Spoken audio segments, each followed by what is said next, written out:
जे हमारे मुल्क में मैं आगा नहीं, भारत माँ में आगा मैं जय जयकार भारत मारी लगाऊं, मोदी सरकार ही लगाऊं।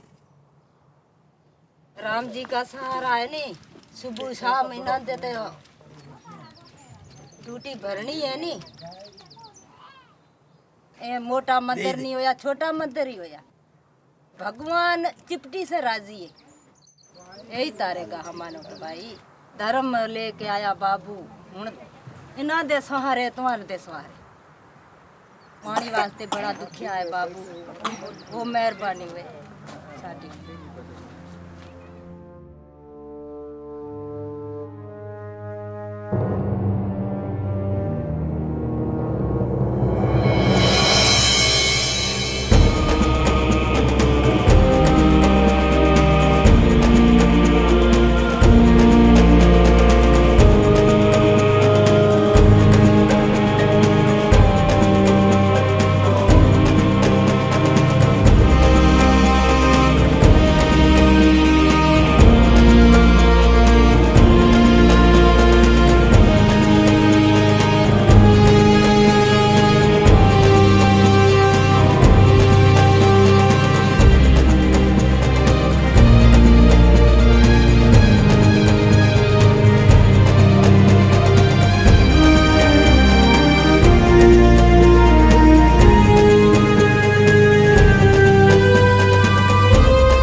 धर्म यानी वो जो पूरी दुनिया को धारण करता है। कुछ हिंदू धर्म शास्त्रों में कहा गया है कि धर्म वो है जो सबको अभ्युदय यानी आध्यात्मिक वृद्धि और निश्रेयस यानी भौतिक सुख देता है।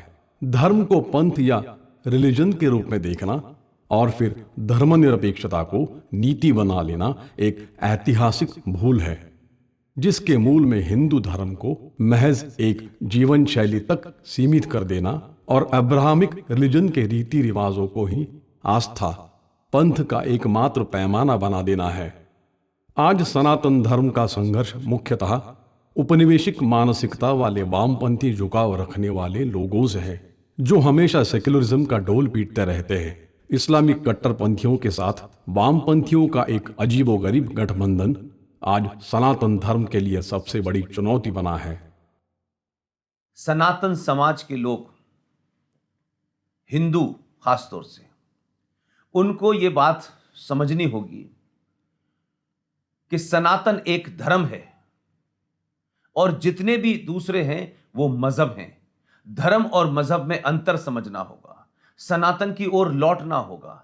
ये जो मजहब है, जिसकी कोई किताब है, जिसका कोई पैगंबर है, जिसमें ये करना है ये नहीं करना है, सनातन के लोगों को अगर अपनी हजारों साल पुरानी संस्कृति और सभ्यता बचानी है तो उनको बाहर निकलना होगा। और बहुत सारे झूठे स्लोगन, हिंदू मुस्लिम भाई भाई, ये गंगा जमुना तहजीब, सारे धर्म बराबर हैं, ये झूठ के पुलिंदे हैं। दुनिया में अनादिकाल से, जब से ये सृष्टि है और जब तक ये रहेगी, तब तक सिर्फ एक ही धर्म था जिसका नाम है सनातन। बाकी धर्म हैं, धर्म पैदा होते हैं, धर्म मर जाते हैं। अकबर ने भी एक धर्म शुरू किया था, आज उसका पता नहीं है। लिहाजा तमाम अपने अंदर की कमियां जो सनातनियों के अंदर आई हजारों सालों से, जात की, पात की, ऊंच की, नीच की, इन कमियों को खत्म करना होगा और एक राष्ट्र के रूप में आपको सोचना होगा। अगर हिंदू संगठित नहीं हुए, उन्हें संगठित किसी के खिलाफ नहीं होना है, संगठित होकर हथियार नहीं उठाना है, संगठित होकर के अपने मन के अंदर के डर को बाहर निकालना है, अपनी तर्क शक्ति बनानी है। फैक्ट और फिगर के साथ देश भर में जो जिहादी घूम रहे हैं, जो आतंकी घूम रहे हैं, जो इंटेलेक्चुअल हैं, जो यूनिवर्सिटीज के अंदर उन लोगों को प्रोटेक्शन देते हैं, जो उनके नैरेटिव को आगे टेलीविजन पर डिफेंड करते हैं, उनको कॉर्नर करना होगा। और देश के अंदर एक ऐसी जागृति पैदा करनी होगी कि सनातनियों का पूरी दुनिया में एक देश है और वही सभ्यता है, वही ज्ञान है। सनातन कोई पूजा पद्धति नहीं है, लिहाजा हमने जो गलतियां की हैं, हमारे पूर्वजों ने जो गलतियां की हैं, जो सरकार के लेवल पे होना चाहिए वो काम हो रहा है। चाहे 370 हटा हो, चाहे 35 पे हटा हो, चाहे 550 साल से मंदिर का मामला हो, वो सुप्रीम कोर्ट ने फैसला दिया। अगर सनातनी एक साथ रहेंगे, सनातन के लोग इस देश के बारे में सोचेंगे, तो मुझे लगता है कि ये जो राक्षसी प्रवृत्ति की जो जो संस्कृति है, ये जो सभ्यताएं हैं, इनका नष्ट होगा।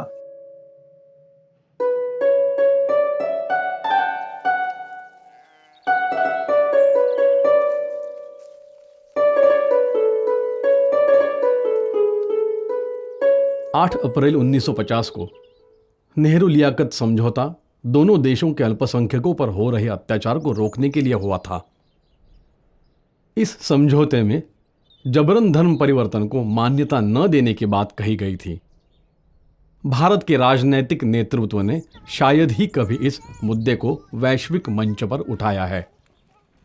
भारत में अल्पसंख्यकों की जनसंख्या बढ़ती जा रही है।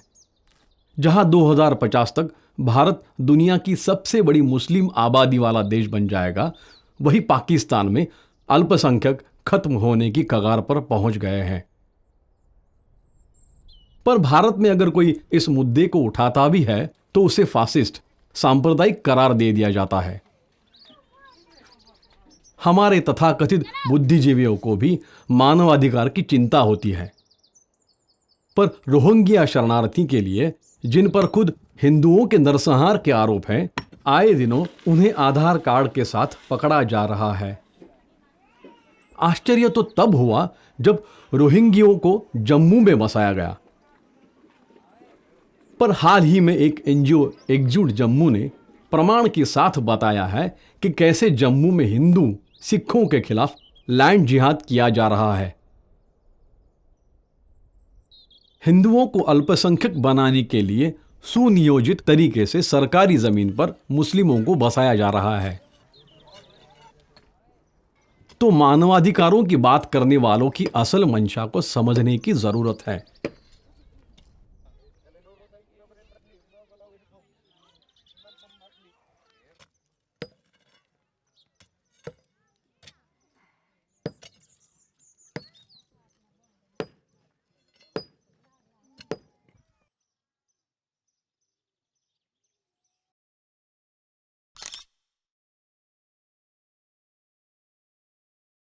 दुनिया के इतिहास में कभी भी ऐसा नहीं हुआ होगा कि किसी देश ने अपने नागरिकों को ऐसे भुला दिया हो। ये कौन लोग हैं? ये अविभाजित भारत के नागरिक हैं।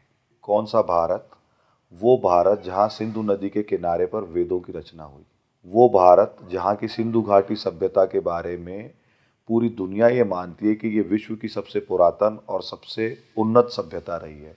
वो भारत जहाँ हमारे शक्तिपीठों का प्रथम शक्तिपीठ माँ हिंगलाज का मंदिर है। तो ये उस भारत के बाशिंदों की, उस भारत के नागरिकों की बात हो रही है जो पार्टीशन के समय, बंटवारे के समय नहीं आ पाए।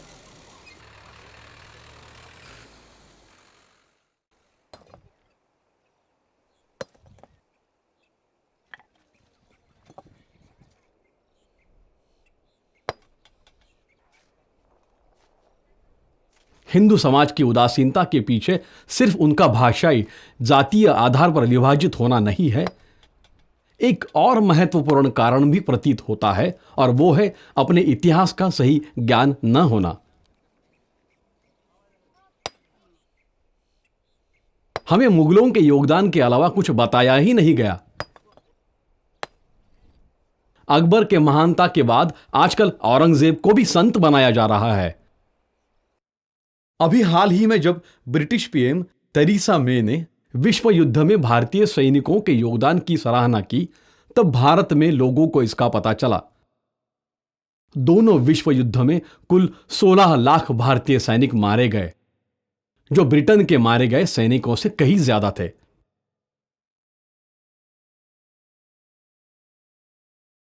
मगर यह हमारे इतिहास का हिस्सा नहीं है।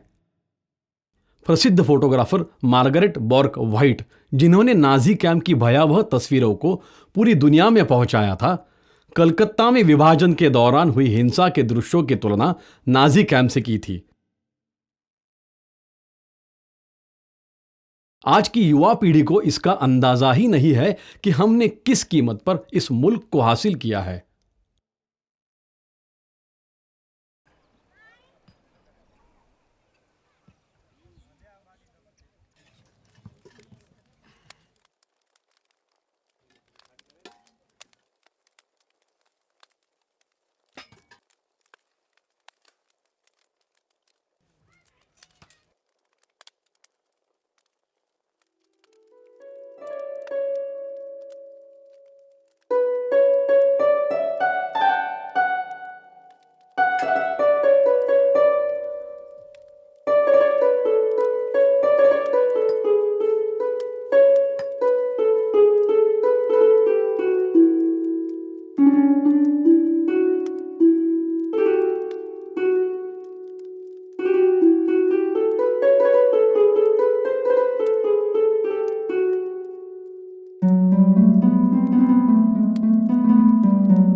उधर तो दुखी थे ही, इधर ही दुखी है तो फिर हमारे आने का क्या फायदा।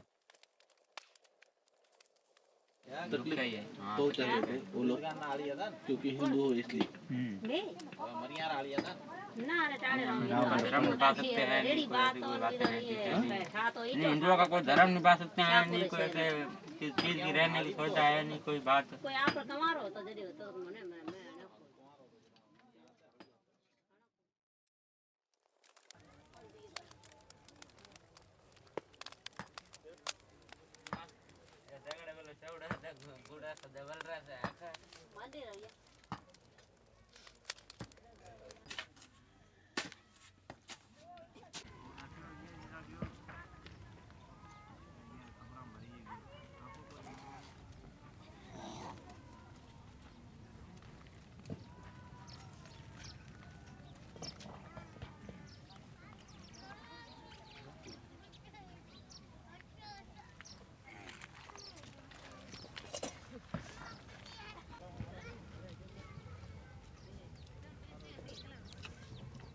उन्नीस में जब भारत के 2 टुकड़े हुए और मजहब के नाम पे एक देश बना, उसके बाद इस बात की चिंता की गई कि पाकिस्तान में रहने वाले जो हिंदू होंगे, सिख होंगे, बौद्ध होंगे, जैन होंगे और भारत में रहने वाले मुसलमान, इनके ह्यूमन राइट्स का क्या होगा।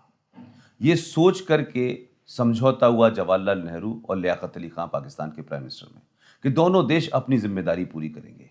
लेकिन ताज्जुब की बात यह है कि मात्र 70 साल के सफर में 23.5% माइनॉरिटी पाकिस्तान में थी और हमारे यहाँ मुश्किल से 3 या 4% थी।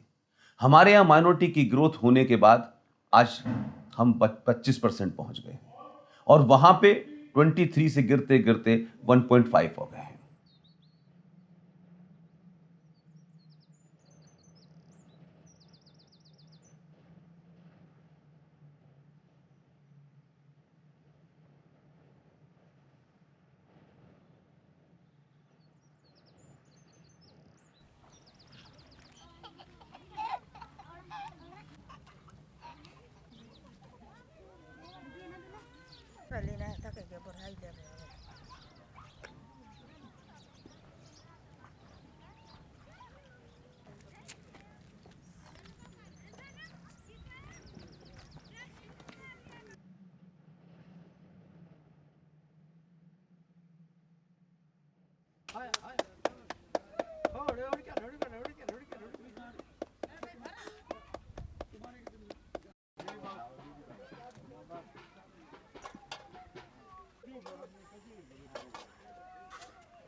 बस बस लागो हाथ लागो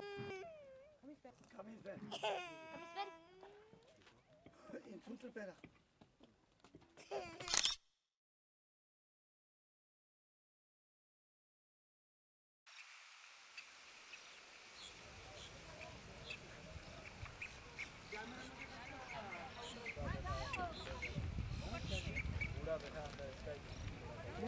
उम्र लंबी हो जाती है। दरअसल महान रूसी लेखक सोल्जिनिस्तिन ने कहा था कि जैसे पूरी पृथ्वी पर कोरियोलिस इफेक्ट एक समान है और नदियों का बहाव इस तरह होता है कि सदैव दाहिना किनारा कटता और टूटता है, जबकि बाढ़ का पानी बाएं किनारे पर फैलता है। उसी तरह धरती पर लोकतांत्रिक उदारवाद के सभी रूप दक्षिण पंथ पर चोट करते हैं और वाम पंथ को गले लगाते हैं। भारत में वामपंथियों के प्रभुत्व की शुरुआत 1969 में हुई, जब वामपंथियों ने इंदिरा गांधी की अल्पमत सरकार को समर्थन दिया और इस समर्थन के बदले सभी संस्थानों में अपनी विचारधारा के लोगों को बैठा दिया। जेएनयू की भी स्थापना इसी दौर में हुई थी। मीडिया का एक वर्ग इन्हें हीरो बनाता है जब ये कश्मीर के आतंकवादियों के साथ खड़े होते हैं, और यही कारण है कि जो बहस पाकिस्तान में अल्पसंख्यक पर हो रहे अत्याचार से शुरू हुई थी, उसे मुस्लिम विरोध का रूप दे दिया गया।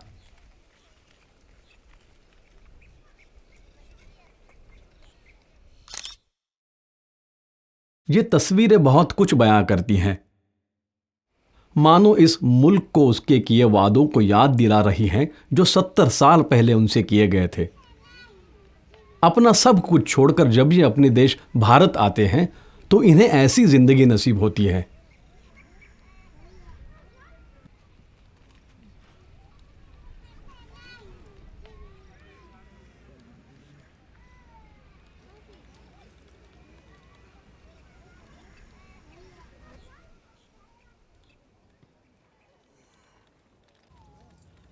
यहां दो ही चीजें दिखाई देती हैं।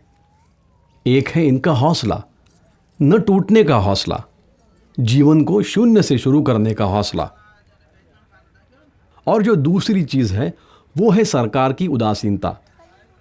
दुनिया के सबसे बड़े लोकतंत्र के लिए ये एक शर्म की बात है। जो भारत में हिंदू आए, हमारे यहां बड़ी सेवा होती है, बड़ी समाज सेवा की बात की जाती है, लेकिन वो वहां से जान बचा के आए, उनको वहां लूट लिया गया, उनके घर बर्बाद कर दिए गए, उनकी बेटियों की इज्जत लूट ली गई। अगर वो भारत में भी आ गए हैं तो यहां पे भी पिछले 70 सालों में कभी उनकी ये चिंता नहीं गई कि उनको कम से कम जो बेसिक जरूरत है इंसान की वो दी जाए। जोगेंद्र नाथ मंडल, जो पाकिस्तान के पहले विधि मंत्री थे, उनका अनुभव हमें बताता है कि सीएए बहुत पहले आ जाना चाहिए था। मुस्लिम लीग के साथ जोगेंद्र नाथ मंडल दलित मुस्लिम राजनीति का नया प्रयोग कर रहे थे, पर डॉक्टर अंबेडकर उनसे इत्तेफाक नहीं रखते थे। पाकिस्तान बनने के बाद उनका भ्रम टूट गया। हिंदुओं पर अत्याचार को देखने के बाद उन्होंने पाकिस्तान सरकार को कई पत्र लिखे, पर कोई कार्रवाई न होने पर अपने पद से इस्तीफा दे दिया। इसके बाद वे सभी दलित भाइयों के साथ भारत लौटना चाह रहे थे, पर पाकिस्तान के तत्कालीन प्रधानमंत्री लियाकत अली खान ने कहा था कि आप चले जाइए, इन्हें मत ले जाइए। ये चले जाएंगे तो पाकिस्तान में साफ सफाई का काम कौन करेगा। निराश होकर 8 अक्टूबर 1950 को वे वापस आ गए।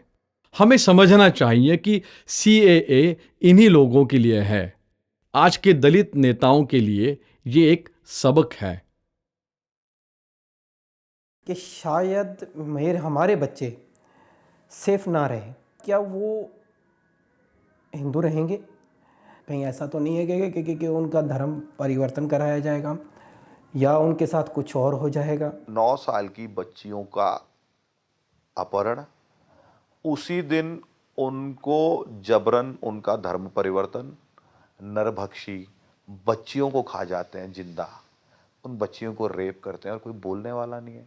अभी हम हिंदू धर्म बचाने के लिए मुसलमान कैसे बने? मेरे मारने के पीछे भी पड़ गए, बच्चों को किडनैप भी करना चाहा उन्होंने, बच्ची को भी उठाने की कोशिश करी उन्होंने। मैं नाम नहीं ले पाऊंगा। कई कार्यक्रमों में एक दादा आते हैं हमारे, हम उनको दादा बोलते हैं प्यार से, उम्र में बड़े हैं। उनकी बेटी को उनके बच्चों के सामने, भाइयों के सामने, उनकी बहन को, 12 साल की बेटी को बलूचिस्तान में गन पॉइंट पे उठा के ले, बच्ची अंदर रेप हो रही है, बच्ची के रोने की आवाज आ रही है, पिता उनके सामने गिड़गिड़ा रहा है, वो लोग बंदूकों के बटों से पिता और उसके रिश्तेदारों को मार रहे हैं।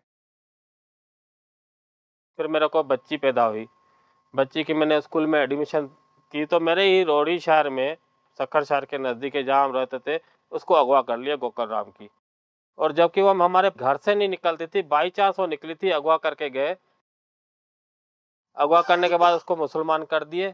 मेरे सामने लड़की मुसलमान हुई। पाकिस्तान में अल्पसंख्यकों पर अत्याचार की कहानी उतनी ही पुरानी है जितना पुराना पाकिस्तान। कोरोना संकट के बीच पाकिस्तान का अमानवीय चेहरा सामने आया है कि हिंदुओं को राशन नहीं दिया गया, कि ये राशन सिर्फ मुसलमानों के लिए। सबसे खौफनाक है वहाँ का ईश निंदा कानून।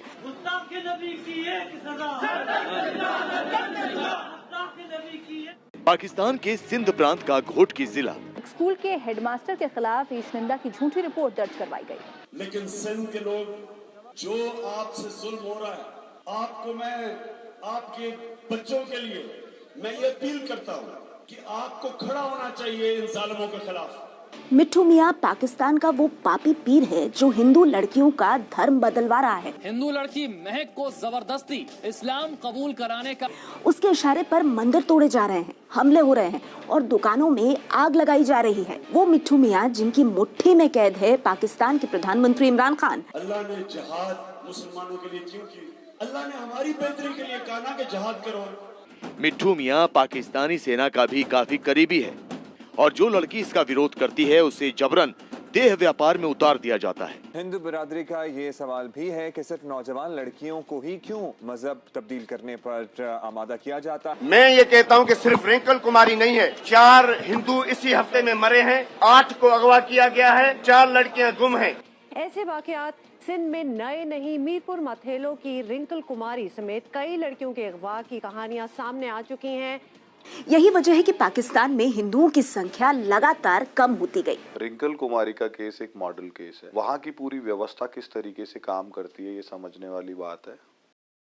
रिंकल कुमारी को कोर्ट में पेश किया गया सुप्रीम कोर्ट के कहने पर, उनके आदेश पर, और पेश करने के बाद में रिंकल कुमारी ने भरेआम कोर्ट के बीच में, सबके बीच में ये कहा कि ये लोग मुझे जबरन उठा के ले गए हैं, इन लोगों ने मेरे पे ज्यादतियों की सारी जो है सीमाएं लांघ दी हैं और मैं बहुत दुखी हूँ और मुझे या तो मेरे माता पिता के साथ भेज दिया जाए या फिर मेरे 2 टुकड़े करके मुझे यहीं कोर्ट में ही आप दफना दीजिए जज साहब, लेकिन मुझे इनके साथ नहीं जाना है। पाकिस्तान के मुख्य न्यायाधीश ये कहते हैं कि लंच के बाद फैसला सुनाया जाएगा और लंच के बाद पाकिस्तान जैसे एक बड़े देश का मुख्य न्यायाधीश ये फैसला देता है कि रिंकल कुमारी ने जुडिशियल स्टाम्प पे लिख के ये दिया है कि मैंने अपनी मर्जी से इस्लाम कबूल किया और मैं अपनी मर्जी से अपने पति के साथ रहना चाहती हूँ जिसका मेरे से निकाह हुआ है और मेरे माता पिता से कोई संबंध नहीं रखना चाहती। इसलिए उसकी कोर्ट में खुद की निजी रूप से की गई स्वीकारोक्ति का कोई महत्व नहीं है, क्योंकि वो स्टाम्प पेपर पे, नॉन जुडिशियल स्टाम्प पेपर पे अपना कबूलनामा दे चुकी है और उस निरीह बच्ची को उन्हीं राक्षसों के हवाले सुप्रीम कोर्ट पाकिस्तान कर देती है।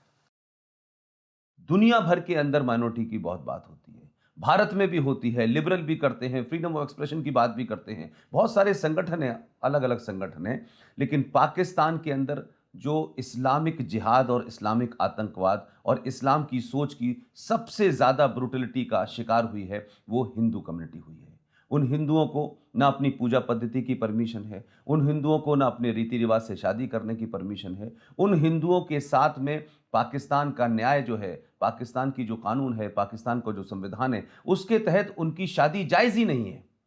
लिहाजा पाकिस्तान में जहाँ जहाँ माइनॉरिटीज़ रहती हैं वहाँ पर जिस तरीके से उन पर अत्याचार होता है, उनके घर जलाए जाते हैं, उनकी प्रॉपर्टी लूटी जाती है, उनके बलात्कार होते हैं। और आपने देखा होगा कि क्रिश्चियंस के साथ में क्या किया है। लाहौर के पास एक शहर है योहानाबाद, वहाँ पे किस तरीके से क्रिश्चियंस की प्रॉपर्टी लूटी जाती है, किस तरीके से वहाँ एक हुदूद कानून बना हुआ है जिसमें मोहम्मद जिस कार्ड पे या मोहम्मद जहाँ लिखा होगा अगर उसके ऊपर भी ज़मीन पे गिर जाए तो उसके ऊपर भी आपके ऊपर बगैर ज़मानत के आपको गिरफ्तार किया जाए। मेरे को वहाँ किडनैप कर लिया गया, अगवा कर लिया गया। अगवा करने के बाद मेरे से पैसों की डिमांड की गई। किडनैप हुआ तो वहाँ पे मेरे को ऐसी जगह पे रखे जो जंगल होता है, जंगल जहाँ सिर्फ जानवर रहते हैं, चौधारी, कई दरिया के किनारे, वहाँ कच्चे का इलाका कहलाता है। वहाँ पे ना खाना ना पीना ना कोई गाड़ी की आवाज़। 4 महीने एक ही समझो छोटा सा कुआं टाइप का बना हुआ था, खड्डे के अंदर है, ऊपर से इन्होंने ढक दिया था जैसे जानवर को किसी को रखते हैं ना, ऐसे रख के हमें बिठा दिया था। 4 महीने 3 लोग थे हम लोग, एक को तो गोली मार दी थी उन्होंने, 3 लोग। मतलब सुबह उठने के बाद से लेके टॉर्चर करना, अरे हिंदू हो, ऐसे हो वैसे हो, मारना पीटना। अरे मैं उनको बोलता था भैया मेरी क्या गलती है, मैं तो तुम्हारे पास किडनैप हूँ, पैसे नहीं आ रहे तो वहाँ से नहीं आ रहे, इतना मतलब तंग करते थे। मैंने उनको बोला भैया मेरे को गोली मार दो। तो गोली मारने के बाद मैंने उसको पूछा कि भाई क्यों गोली मार दी वहाँ पर, तो वो फ़ोन ही काट देते थे। वहाँ पर डर तो रहता है, डर क्यों नहीं रहेगा। यानी वहाँ जिंदा रहना है तो इसका टैक्स देना पड़ता है चरमपंथी लोगों को, जिसे जजिया कहा जाता है इस्लामिक रूल में। नॉन मुस्लिम व्यक्ति से, गैर मुस्लिम व्यक्ति से लिया जाने वाला पैसा जजिया होता है, जिसपे वो अपना अधिकार समझते हैं। वहाँ पे इंसान मतलब समझो हर तरह से परेशान और मजबूर होता है, पैसे नहीं है तो मार दिए जाओगे, ये कहानियां तो मतलब आम हो रही है वहाँ पे। कल्चरल जिहादी, जो सांस्कृतिक जिहादी हैं, मियाँ मिट्ठू जैसे, पीर जान सरहंदी जो चिश्ती हैं दूसरी एक दरगाह के, उनके जैसे, मियाँ मिट्ठू बरचंडी शरीफ दरगाह का चिश्ती है, मीर यानी पूर्व राजा, पीर यानी चिश्ती दरगाह और के दरगाहों के चिश्ती और मस्जिदों के मौलवी, और वडेरे यानी बहुत बड़े लैंडलॉर्ड या जागीरदार जो अपने यहाँ पे गरीब हिंदुओं को बंधुआ मजदूर की तरह रखते हैं और उनकी बच्चियों को अपनी भोग दासी यानी सेक्स स्लेव बना लेते हैं। ये एक नेक्सस वहाँ पे माइनॉरिटीज़ के खिलाफ, अकलियतों के खिलाफ काम करता है। इसलिए मैं मानता हूं कि ह्यूमन राइट, ये तमाम सारी चीजें सेलेक्टिव हैं। अभी कोई हिंदू गुजर जाता है या मर जाता है तो उनको मुसलमान लोग जो है शमशान घाट में जलाने भी नहीं देते हैं, और हम जब जलाने जाते हैं तो हमारे पीछे वो पत्थर मारते हैं और निकलो यहाँ से, हमारे को भाई बदबू आती है, आप मत जलाओ यहाँ से। हम मजबूरन अभी उनको जो है धरती में दबाते हैं। अभी कलावा आप पहन नहीं सकते, तिलक आप लगा नहीं सकते, बहन बेटियां मांग नहीं भर सकती, बिंदी नहीं लगा सकती। आप कितनी सैकड़ों बहन बच्चियों से मैं आपको मिलवाता हूं जो ये कहेंगी हमने ताले के अलावा कुछ नहीं देखा, हमारे पति हमको ताले में बंद करके जाते थे और पूरे दिन हम घर के अंदर सांस रोक के चुपचाप अपना काम करते थे, बाहर किसी को पता न चल जाए घर में औरतें। मैं कार चला रहा था, किसी गाड़ी वाले को मेरी कार थोड़ी सी लग गई, वो भी उस गाड़ी वाले की गलती के कारण। तो गाड़ी वाले ने मेरे को सॉरी बोला, मैंने बोला चलो कोई बात नहीं यार, हो जाता है। जैसे ही मैं 5 कदम आगे गया, गाड़ी को स्टार्ट किया पहले गियर में, तो गाड़ी वाले को किसी ने बोला अरे तू हिंदू लड़के को सॉरी बोल रहा है, वो तो हिंदू है, तू मुसलमानों के उसको सॉरी बोल रहा है।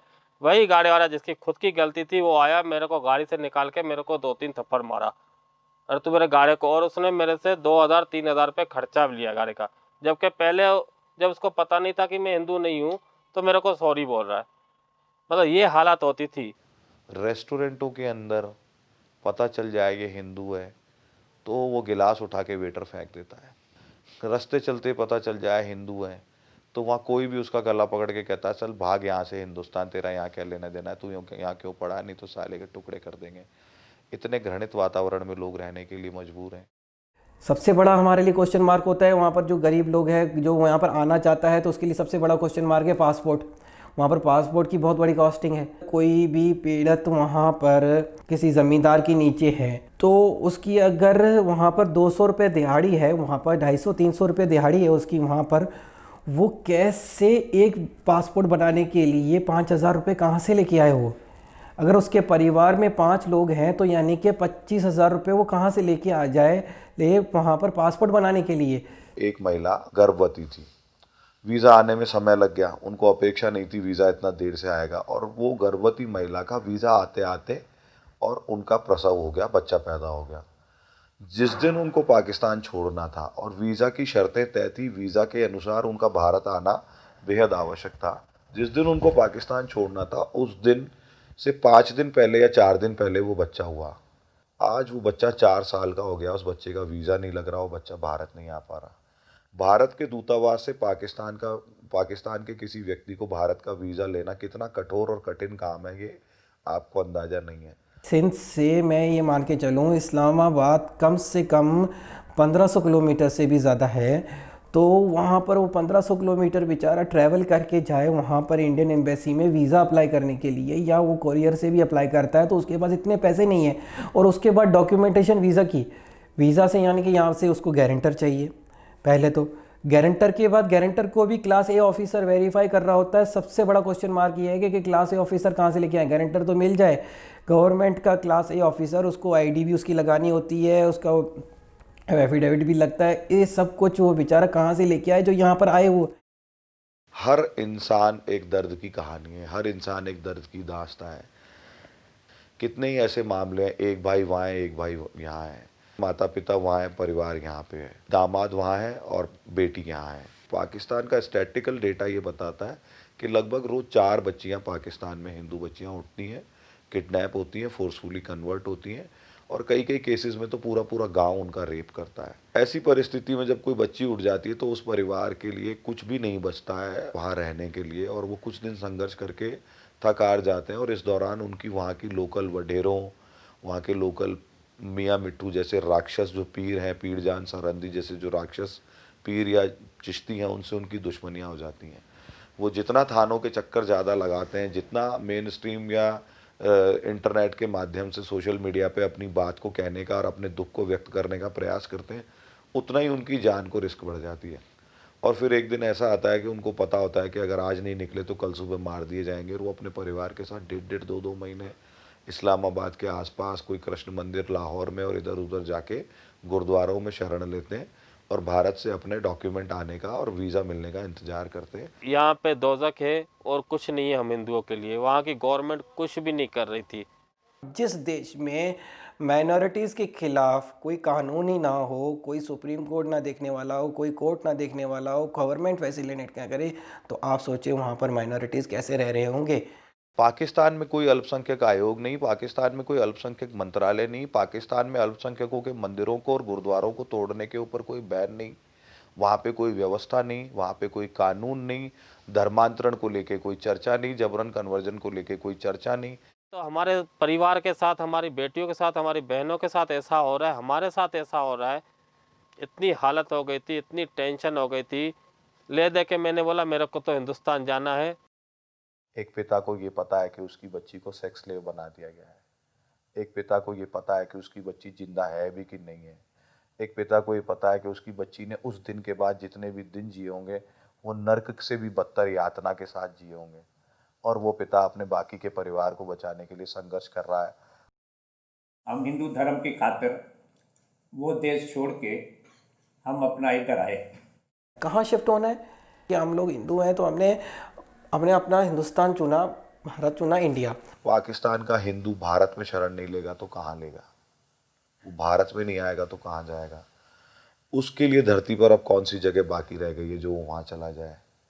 और जब वो माइनॉरिटीज किसी तरीके से लीगल तरीके से भारत में आती भी हैं, तो भारत की सरकारों की पिछले 70 सालों से जो उदासीनता है, क्योंकि भारत के लोगों को हर चीज एक वोट बैंक में नजर आती है, तो इस देश में मुसलमानों को लेकर के एक वोट बैंक की तरह इस्तेमाल किया गया और उनके रिलीजियस फीलिंग को, उनके पॉलिटिकल इस्लाम का इस्तेमाल करके हमारे देश में मुसलमानों को एक इस तरीके से अपीज किया गया कि संवैधानिक तौर पे ऐसी चीजें दी गई जो उनको नहीं दी जानी चाहिए थी। इस देश की न्याय व्यवस्था ने जब भी कोई फैसला दिया, मुसलमानों ने दबाव बना करके उस फैसले को पलटवा दिया। लेकिन भारत के अंदर 8 राज्यों में माइनॉरिटी में है हिंदू, उसके बावजूद भी जो पाकिस्तान से आ रहे हैं उनके बारे में ये देश कभी सोचता ही नहीं था। उनके कभी ह्यूमन राइट्स की बात ही नहीं होती थी, उनके जीवन का जो जीने का तरीका है उस पर कभी बात नहीं होती थी। आज कई सालों के बाद में जब उस पर चर्चा हो रही है तो वही माइनॉरिटीज जो माइनॉरिटी होने के नाम पे तमाम अधिकार मांगती हैं, वही माइनॉरिटीज आज उस माइक्रोस्कोपिक माइनॉरिटी जो भारत में पाकिस्तान से हिंदू आए उसके खिलाफ खड़ी हो गई है। तो ये अपने आप में ट्रेजेडी है कि आप माइनॉरिटी होते हैं तो आपका एक नजरिया होता है, जब कोई दूसरी माइनॉरिटी होती है उसका फेथ दूसरा होता है, उसकी पूजा पद्धति दूसरी होती है, तो अब आपका दूसरा नजरिया होता है। 3 साल तक मैं यहाँ पर बेरोजगार था, 3 साल तक, क्योंकि मेरी डिग्रीज वहाँ की थी। तो मैं बच्चों को कैसे पढ़ाता अगर मेरी ही इनकम नहीं थी, क्योंकि हम लोग बच्चों के लिए यहाँ पर आते हैं। ना आधार बनवा सकते हैं, ना हम पैन कार्ड बनवा सकते हैं, ना हम बैंक अकाउंट खोल सकते हैं, ना हम अपने छोटे से कस्बे के बाहर जा सकते हैं, और ना ही हम व्यापार कर सकते हैं, ना ही नौकरी कर सकते हैं। कि मेरे को ये नेशनलिटी मिली है 6 महीने हुए हैं, जबकि मेरे परिवार को अभी भी नहीं मिली है। और कभी कभी हम लोग मकान किराए पे रह रहे हैं, कभी कभी किराए पे लेने के लिए जाते हैं ना, किसी मकान मालिक को पता चलता है कि हम पाकिस्तानी हैं, तो पहली बात तो वो हमें मकान देता नहीं है। कोई पाकिस्तानी को मकान नहीं दे रहा है, चेंज करो। 1-1 महीने के बाद, 2-2 महीने के बाद हम चेंज करते थे वो मकान। कम से कम अब तक हमने 80-85 मकान चेंज कर चुके हैं। और फिर नागरिकता का नंबर आया तो हमें नागरिकता मिली, लेकिन बच्चों को अभी तक नागरिकता नहीं मिली। कि चौथी पीढ़ी आ गई है, उनके माता पिता का जन्म 1947 से पहले नहीं हुआ है। वो बेचारे 12 साल की नागरिकता लेने के लिए उनका जीवन बर्बाद हो जा रहा है। बड़े निर्धन लोग हैं, और 80% से भी ज़्यादा इसमें दलित हिंदू और दलित सिख हैं, और इसमें उसी 80% की संख्या में आदिवासी यानी एसटी के शेड्यूल्ड ट्राइब के बहुत बड़ी संख्या में हिंदू शामिल हैं, 30-30 साल के से लोग हैं ना जो हमारे रिश्तेदारी में आज भी बैठे हुए हैं, जिनको 30 साल हो गए, उनको नागरिकता नहीं मिली है। और अगर आज पाकिस्तान का हिंदू कोई अधिकार मांग रहा है तो वो किसी के बाप की जागीर नहीं मांग रहा। वो क्या मांग रहा है? वो परम पूजनीय राष्ट्रपिता महात्मा गांधी के दिए हुए वचन को निभाने की तो बात कर रहा है। वो क्या मांग रहा है? भारत के पहले प्रधानमंत्री जवाहरलाल नेहरू ने 1950 में लियाकत नेहरू समझौते के तहत ये लिख के दिया था कि यदि पाकिस्तान की माइनॉरिटीज़ भारत आना चाहेंगी तो भारत उनको सहर्ष स्वीकार करेगा, भारत उनको अनिवार्य रूप से शरण देगा और भारत उनको किसी भी दूसरे विदेशी की तुलना में कम समय में नेचुरलाइजेशन यानी प्राकृतिक रूप से भारत का नागरिक बनने का अधिकार देगा। ये तो भारत की आज़ादी की कमान संभालने वाले महात्मा गांधी के इच्छाओं की पूर्ति है भाई, ये किसी का एहसान थोड़ी है हमारे लोगों पे। जम्मू कश्मीर एक राज्य है भारत में जहां मेजॉरिटी मुसलमानों की है, लेकिन आप देखें कि जो पूरे देश में माइनॉरिटी में है वो एक राज्य में मेजॉरिटी में है। जहां वो मेजॉरिटी में है उनका एटीट्यूड क्या है? उन्होंने भारत सरकारों पे दबाव बना करके आपने 370 भी लिया और 35 भी लिया, यानी जम्मू कश्मीर में नागरिकता देने के लिए जम्मू कश्मीर की उस मुस्लिम सरकार से जब तक आपको सहमति नहीं मिलेगी आपको नागरिकता नहीं मिलेगी। भारत का हिंदू हो, मुसलमान हो, सिख हो, पारसी हो, उसको जम्मू कश्मीर में नागरिकता नहीं दी जाती है। और नागरिकता नहीं दे सकते तो आप न नौकरी कर सकते हैं, न कारोबार कर सकते हैं, न चुनाव लड़ सकते हैं, न वोट डाल सकते हैं। लेकिन इसके बरखिलाफ इसे मैं बार बार कहता हूं कि ये एंटी हिंदू जहन है, ये एंटी हिंदू सोच है कि भारत के लोगों को नागरिकता नहीं, हिंदुओं को नहीं दी, मुसलमानों को नहीं दी। और जो पाकिस्तान से 1947 से लेकर 57 तक के बीच में जितने लोग आए हिंदुओं, उनको नागरिकता नहीं दी जो जम्मू कश्मीर में है। लेकिन बर्मा से चल के 550 किलोमीटर दूर से आने वाले उस मुसलमान को जम्मू कश्मीर के अंदर 98,000 मुसलमानों को आपने नागरिकता दे दी। उनके पास भारत की नागरिकता नहीं है, लेकिन जम्मू कश्मीर में जाके बसे। पहले तो वहां तक पहुंचे कैसे? फिर वहां की सरकार ने, सत्ता ने, व्यवस्था ने कैसे उनको नागरिकता दी? आज आधार भी है, आज राशन कार्ड भी है, मकान भी है, बिजली का बिल है। तो क्यों ये हम न माने कि इस देश के अंदर हिंदू होना पाप है? जब कोई भारत में ये कहता है कि साहब हमारा इंटरनेट बंद कर दिया, अरे तुम्हारे बाप दादा के पास इंटरनेट था, मेरे बाप दादाओं के पास था भाई? नहीं था। इंटरनेट के बिना जीवन चलता था। कोई कहता है मैं 4 दिन से अपनी माँ से नहीं मिला, तो भाई आपकी माँ सुरक्षित रहे इसीलिए तो सरकार ने कर्फ्यू लगाया होगा। भारत में अल्पसंख्यकों के वेलफेयर के लिए अल्पसंख्यक आयोग है, उनकी संपत्तियों के लिए वक्फ बोर्ड है, उनकी यात्राओं के लिए हज कमेटी है, उनके बच्चों की पढ़ाई के लिए मदरसा बोर्ड है। इतनी सारी चीज़ों के बाद में अगर किसी जगह इंटरनेट बंद हो जाता है तो कहते हैं हमारी आज़ादी खतरे में, और ये अंतर्राष्ट्रीय विषय बन गया इंटरनेट ना होना। पाकिस्तान में निरीह बच्चियों का अपहरण हो रहा है, कोई बोलने वाला नहीं है। फर्क नहीं पड़ता किसी को उन बच्चियों की हत्याओं से, मर्डर से, अपहरण से। शर्म नहीं आती लोगों को? हमारे लोगों के पास जीने के लिए 1 इंच जमीन नहीं है और आपको इंटरनेट की पड़ी है।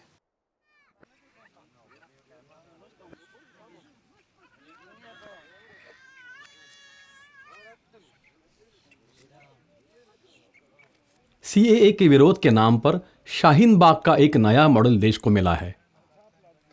देश की संसद द्वारा बनाए गए कानून को अब नहीं माना जाएगा। अराजकता फैलाना उनके लिए अभिव्यक्ति की स्वतंत्रता है। सुप्रीम कोर्ट के आदेशों को भी नहीं माना जाएगा।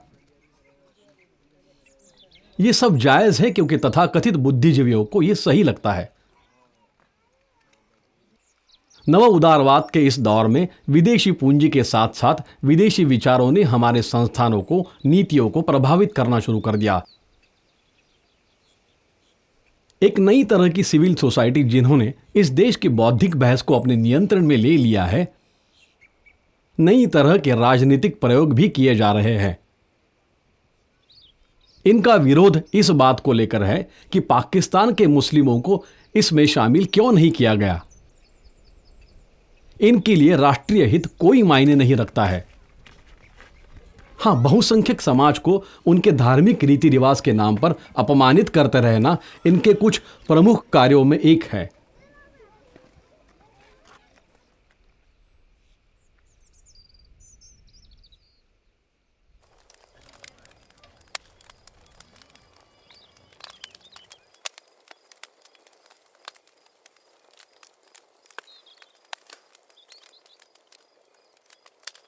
भाईचारा और प्रेम भावना थी कि जो भी लोग थे बिल्कुल सिंध में, जो सिंध में की मिट्टी में इतनी है कि जिस तरह से लोग परेशान होकर आ रहे हैं, भाग रहे हैं कहीं, ठीक है। कोई बिना बाजे गा दो। नमस्ते, राम राम, जी राम, जी राम, जी राम।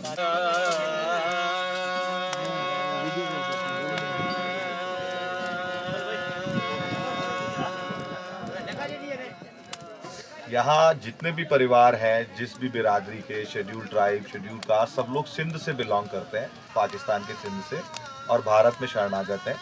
वहाँ के कल्चर में जब गेट टुगेदर्स होते हैं, हम सब लोग साथ बैठते हैं, शाम को चौपाल जमती है, तो इसको बोलते हैं मच्छ कचहरी। गाना बजाना भी होता है। तो इतनी दुख तकलीफ, बिना बिजली बिना पानी के रहने वाले लोगों के जीवन में भी स्वतंत्रता का जो आनंद है उसको एंजॉय करने के लिए, उस आनंद को जीने के लिए आज हम सब लोग यहाँ जमा हैं। निमित्तेकम नगर गंगाना नामक जगह है जोधपुर में, और यहाँ मच्छ कचहरी यानी आपस का गेट टुगेदर चल रहा है। साज हैं, साजिंदे हैं, और अभी थोड़ी देर में भजन गीत गायन सब शुरू होने वाला है। तो आप सबका स्वागत है हमारे साथ इस मच्छ कचहरी में।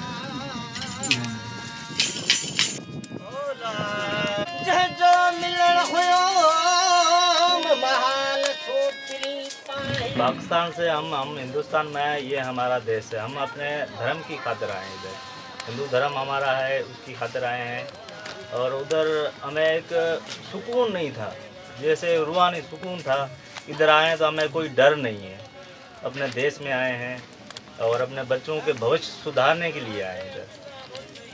इधर जागीरदारी निज़ाम था, उधर सिस्टम था ज़मींदारों का, ज़मींदारी सिस्टम। हमारे पूर्वज थे तो उन्होंने सारी ज़िंदगी कमा कमा के उधर उनके ग़ुलामी की, उनकी मुसलमानों की, मगर कुछ भी हासिल नहीं हुआ है। फिर हमने जो है देखा कि हमारे बच्चों का जो भविष्य है वो हमारा आगे सही हो, इस वजह से हम इधर आए हैं।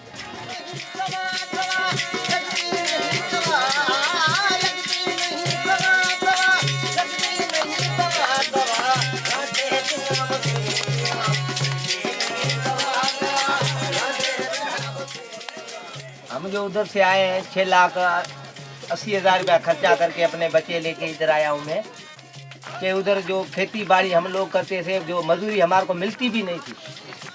इस वजह से दुखी हो के मैं यहाँ आया हूँ भारत अपने देश में।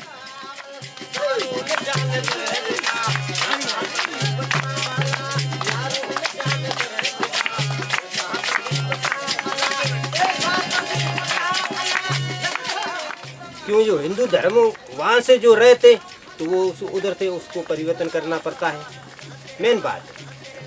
क्योंकि हम तो इधर छोटे छोटे बच्चे लेकर आए हैं ना, वो हम अपने बच्चे अपने हिंदू धर्म के लिए यहाँ पे आए।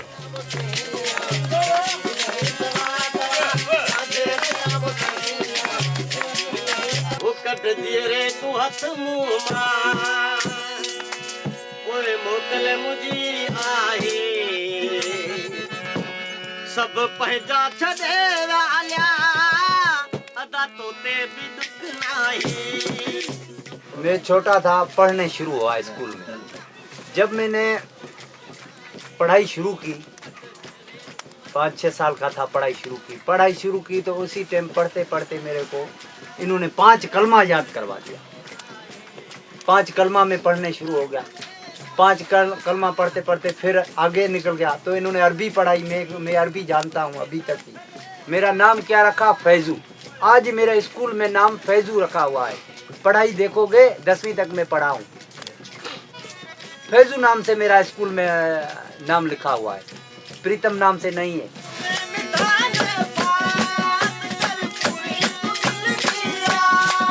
इन्होंने कोशिश की मेरे को मुसलमान करने की, मगर क्या मैं नहीं हो सका मुसलमान।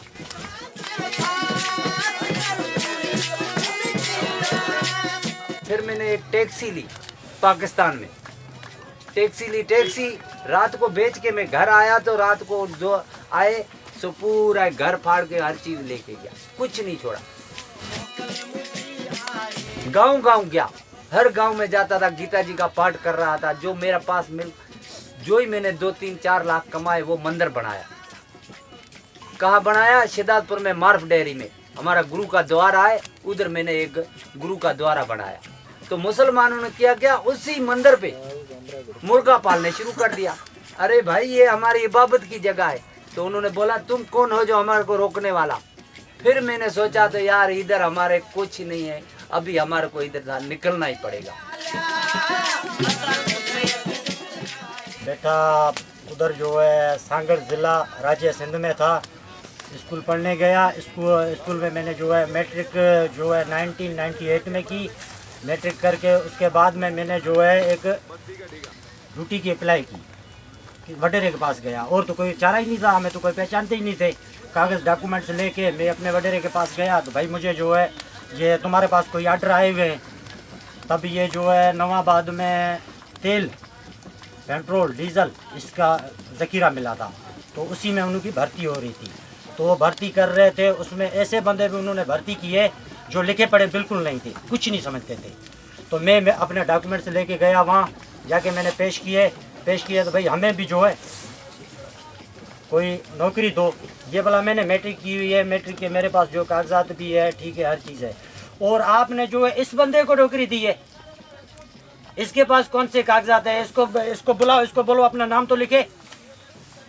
इसको बुलाओ, इसको बोलो कि अपना नाम तो लिखे। इससे अपना नाम पढ़ा तो क्या, उसको अपना नाम ही नहीं लिखा जाता। वो उसको तुमने लगाया है, वो जो है ड्यूटी कर रहा है, तनख्वाह ले रहा है। मैं तो फिर भी जो है मैं ये आपको नहीं कहता हूँ कि मुझे जीएम की पोस्ट दो, क्लर्क की पोस्ट दो, मुझे आप चौकीदार की पोस्ट दो, कोई भी दो। मगर उन्होंने बोला नहीं।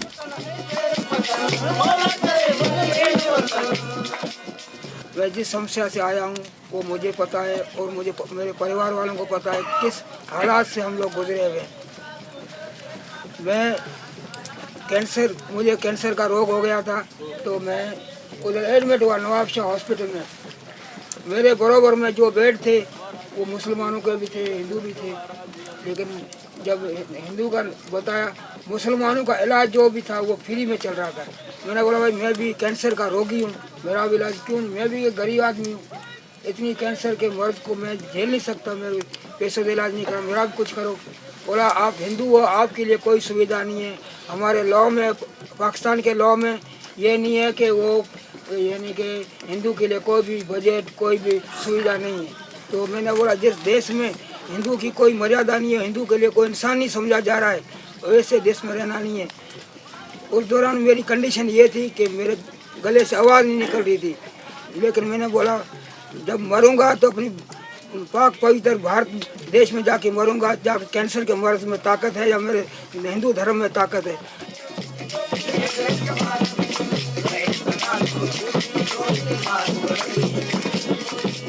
त असां हुते जाम तकलीफ़ ॾिठी थी। कमाए मुसलमाननि खे ॾियणो थियो, बचतूं थींदियूं त ॾींदा कोन, ज़ोरी ज़बरदस्ती कंदा असांखां। हिंदुनि खां ज़ुल्म हो, वाक़ई जेके हिंदू आहिनि सभु ज़ुल्म खां ई आया आहियूं हिते हिंदुस्तान में। बाबा जाम ज़ोरी ज़बरदस्ती थींदी, कंहिंजूं निंगरियूं खणनि थियूं, कंहिंजी छोकिरा मारण थिया, कंहिंजा क़ातल करण थिया, क़तल कंदा। जेके हिकिड़ो ॻाल्हाईंदो त हुनखे मारे किथे उछलाए छॾंदा जेल में। हींअर मेघवार छोकिरो दुकानदार उनखे मारे, उते विच में मारे हले उछले हलिया विया ऐं पैसा हुनजा खणी विया। त अहिड़े नमूने खां जाम उन्हनि जा उते माना ज़ुल्म थिया आहिनि। जाम केतिरा ॿुधायूं आगे, तव्हां दुनिया में ॾिठा ई हूंदा, अख़बारनि में, टीवीनि में रोज़ ज़बरदस्ती थिए थी पाकिस्तान में।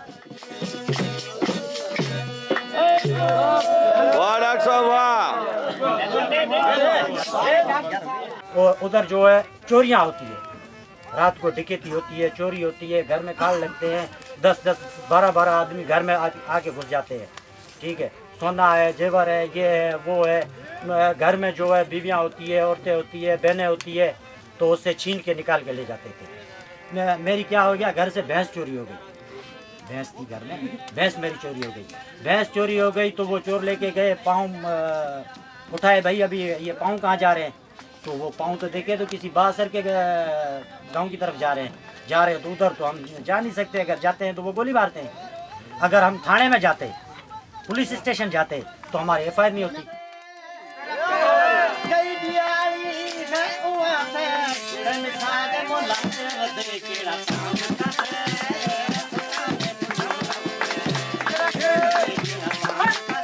तो पुलिस तो उन्हों की सुनती है, गरीबों की थोड़ी सुनती है। उसके बाद में भी वहाँ जो है हिंदुओं की तो कोई सुनी भी नहीं जाती है। अभी भी ये सिस्टम इधर है तो आगे चल के क्या होना है? हमारे साथ ये हो रही है तो हमारे जो बच्चे बैठे हैं उनके साथ क्या होगा? फिर ये हालात थे, इसी हालात से इस नज़रिए से देखते हुए तो हमने बोला कि भाई हमने ये फैसला किया कि अभी इधर रहना नहीं है, अभी इधर रहना नहीं है, अभी तो जाना है तो अपने देश में जाना। तेरी मेरी एक जिंदगी उन्हें तेरा गाना ढाईना पाकिस्तान में गायना है वो चाहता कि भाई इधर ही आए तो उधर भी वही माशाखोरी चालू है। किसकी? मुसलमानों की। ये ऐसे थोड़ी हो सकता है। हम तो देखते अपने वतन में आए हैं, फिर इधर भी वही मुसलमानों को राज। अभी मेरे भाई आए हैं छोटे छोटे, जिसी के छोटे छोटे बच्चे उधर रहे, एक 1.5 महीने का, एक 2 महीने का है, एक मेरा बहनोई का बच्चा है, एक मेरा भाई का छोटा बच्चा उधर छोड़ के आए जी भी देखो तो उसको इतनी तकलीफ है जब भी वो इधर आए हैं। कोई माँ अपने बेटे को नहीं जुदा कर सकती है। वो जब भी माँ तकलीफ में होती है, जब भी अपने बच्चे को भी छोड़ के इंडिया में आई हुई है, फिर भी वो इंडिया वाले क्या करते हैं, या यही माशाखोरी इधर मुसलमान करते हैं, उसको रहने नहीं देता है, क्या है क्या नहीं है, कोई उसकी सहायता नहीं करता है। ऐसे थोड़ी। मैं तो सरकार से यही बोलता हूँ, आप अपने बच्चे से कितना दूर रह सकते हैं, उतना ही, जितना आपको बच्चा अपना प्यारा है उतना ही बच्चा औरों को भी उतना ही प्यारा है। हम अपने हिंदू धर्म के लिए इधर आए हैं, तो हम तो उधर भी दुखी होते, इधर भी आकर दुखी हो गए।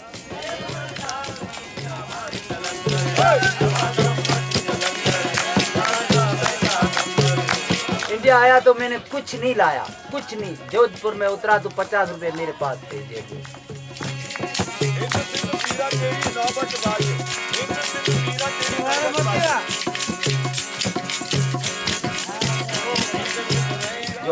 जो उधर से ख्वाह से लेके आए हैं, अपना धर्म बचा के इधर पहुंचे हैं, तो उसके लिए कुछ न कुछ हमारा करें। जो हमारे बच्चियां पढ़े, उधर तो हम नहीं पढ़ा सके। मैं पढ़ा तो मेरा नाम फिर तुम उधर उन्होंने फैजू लिखा, और फैजू लिखा। और जो इस पाकिस्तान में पढ़ते हैं हिंदू, उनको कलमा पढ़ाया जाता है। मेरे कोई कलमा पढ़ाया, 5 कलमे मेरे को याद थे, 5 कलमे। पहला कलमा तैयब तैयब माना पाक ला इलाहा इल्लल्लाह मुहम्मद रसूलुल्लाह, ये हमारे को उधर पढ़ाते हैं। तो बताओ तो हम करें क्या? और इधर आए हैं तो इधर हमारे बच्चों को पढ़ने के गवर्नमेंट ने कोई सहायता करती है।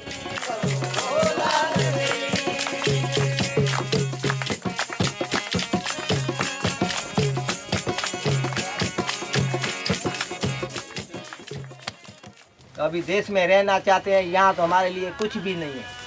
मैं रेडी चला रहा हूँ, गरीब आदमी हूँ, रेडी का काम कर रहा हूँ सारा दिन इधर उधर। इधर भी कोई सुविधा हमारे लिए कुछ भी नहीं है। इधर बाखर पे है, ये हम बैठे हुए हैं, पानी की सुविधा नहीं है, हमारे लिए कुछ भी नहीं है। तकलीफ से यहाँ आए हुए हैं, वहाँ से तो बहुत तकलीफ से हम आते हैं यहाँ, और यहाँ भी सुविधा हमारे लिए कुछ भी नहीं है। और यही कहना चाहता हूँ मोदी सरकार को, जो हमारे लिए कुछ करे।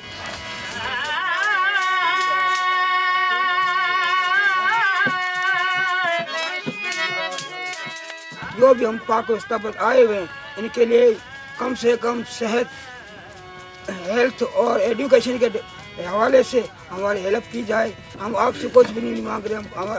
हमारे अगर हम अपना हिंदू धर्म समझ के इधर इंडिया में पहुँचे हैं, कम से कम बड़ा मेहरबानी हिंदू समझो हमें। हम वो मुसलमानों का देश छोड़ के इधर आए हैं, हिंदुस्तान हमारा अपना देश समझ के, तो हमें भी इधर तो वही तकलीफें झेलनी पड़ी हैं।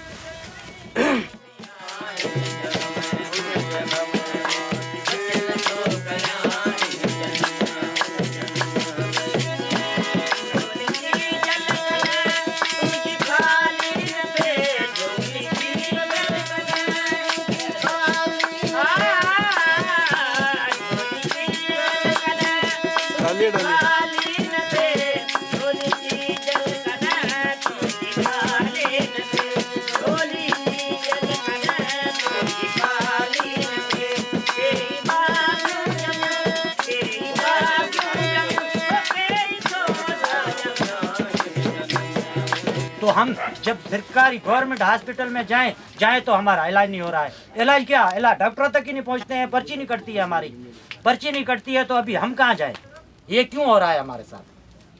तो हमें कम से कम जो है और चीज़ें अपनी जगह पे बड़ा डॉक्टरों के हिसाब से तो हमें सुविधा दी जाए। बाकी देखो समस्या है, मसला है, रोजी रोटी हम खुद कमा के खा सकते हैं, इतनी हमारे में है कि रोजी रोटी हम अपनी खुद कमा के खा सकते हैं। जो CAB कानून अभी लाए हैं वे भारत की आत्मा को तार तार कर देगा। नागरिकता कानून को लेकर आज पूरे देश में कई जगहों पर प्रदर्शन हो रहा है। हमारी जिम्मेदारी बनती है कि हम अपने घरों से बाहर निकले। प्रदर्शनों के नाम पर, विरोध के नाम पर हिंसा हो रही है। पुलिस पर पत्थर बरसाए जा रहे हैं, बसों को जलाया जा रहा है, पूरे के पूरे शहरों को बंधक बनाने की कोशिश हो रही है और इसके खिलाफ आंदोलन करें। और राजनीतिक दल इन दुकानों के जरिए दूषित विचारों की कैंपस प्लेसमेंट कर रहे हैं। चाहे NRC हो, चाहे NPR हो, ये हिंदुस्तान के गरीब लोगों पर एक टैक्स। इन हिंसक प्रदर्शनों को हमारे देश का टुकड़े टुकड़े गैंग और इस गैंग को समर्थन करने वाले बहुत सारे बुद्धिजीवी, पत्रकार, अंग्रेजी बोलने वाले सेलिब्रिटीज जिस तरह से कानूनी मान्यता दे रहे हैं वो किसी भी लोकतंत्र के लिए बहुत खतरनाक बात है। जब आपको अपना नाम पूछेंगे, रंगा बिल्ला रख दो या कुंफू कुत्ता रख दो। अरुंधति दिल्ली यूनिवर्सिटी में नागरिकता कानून के खिलाफ छात्रों के धरने में पहुंची थी, लेकिन यहाँ जब बोलने के लिए खड़ी हुई तो गरिमा के पाताल में गिरती चली गई। बांग्लादेश, पाकिस्तान, अफगानिस्तान में लगभग 3 करोड़ से 4 करोड़ नॉन मुस्लिम्स रहते हैं। इनमें से अगर आधे भी हमारे देश में आ गए, इनको नौकरी कौन देगा? इनको कहाँ बसाओगे? Who said that the anti-CA protests are not common? By what definition are these are protests? ये बड़ा अजीब कानून है। ये कानून खतरनाक कानून है। तो हम हिंदुस्तान और नॉर्थ ईस्ट को परमानेंटली कट कर सकते हैं। असम को काटना हमारी जिम्मेदारी है। And where are they who said that this was democratic disagreement and taught us about the freedom of expression? Those double-faced hypocrites. When the sinister lobby planned to coincide it with Trump's visit. पूरे देश में आग लगाने की क्या जरूरत थी? हमारे बच्चों के ऊपर डंडे बरसाए जा रहे हैं। ये चिकन नेक्स मुसलमानों का है, वो जो इलाका है मुस्लिम अक्सरियत है। हॉस्टल्स के अंदर घुस-घुस के लड़कियों को मारा जा रहा है। कि अगर अवाम गुस्से में है, उस गुस्से का प्रोडक्टिव यूज करना। सारे देश के अंदर 33 यूनिवर्सिटीज के अंदर बच्चे जो है सड़कों के ऊपर हैं। वो जिम्मेदारी है सियासतदान की, स्कॉलर की, सहाफी। बच्चों का यही काम रह गया था। बच्चों को पढ़ाई कराओ यार, बच्चे देश का भविष्य हैं। I ask you, sir, a simple question, Mr. Shah. Who goaded the youth to target the protesters? Where protesters torched 4 public buses, 2 police vehicles as they clashed with the police in New Friends Colony near the Jamia campus. ऐसा हो ही नहीं सकता कि बसें students ने जलाई। 3 बसों को उन्होंने तोड़फोड़ किए। 3 बसों में पुलिस की बाइक को आग के हवाले कर दिया। अब ऐसे में पुलिस क्या करे? पुलिस को जाहिर बात है लॉ एंड ऑर्डर मेंटेन करना है। ठीक है, भड़काऊ भाषण देना मेरी मुकद्दर में अल्लाह ने लिख दिया है। Over the last 1 week, they have been working systematically towards provoking a situation where there is a riot, and they've been putting others in front. No NRC, no cap. Getting you the breaking news in just about a bit, but 3 days of continuous violence. Remember, viewers. इस पार या उस पार का फैसला लेना पड़ता है, तो हमें कठोर संघर्ष करना होगा। Violent scenes unfolded on the streets of the national capital as protests over the amended Citizenship Act turned violent. As slogans of Azadi were raised, Congress, Left and Bhima Sena joined the anti-government, anti-cop stir. कठोर संघर्ष करने के लिए तैयार है कि नहीं? दिल्ली में देखिए, हिंसा में एक IB ऑफिसर की हत्या हो गई है। संघर्ष करने को हम तैयार है कि नहीं? The person identified as Ankit Sharma was training in the Intelligence Bureau.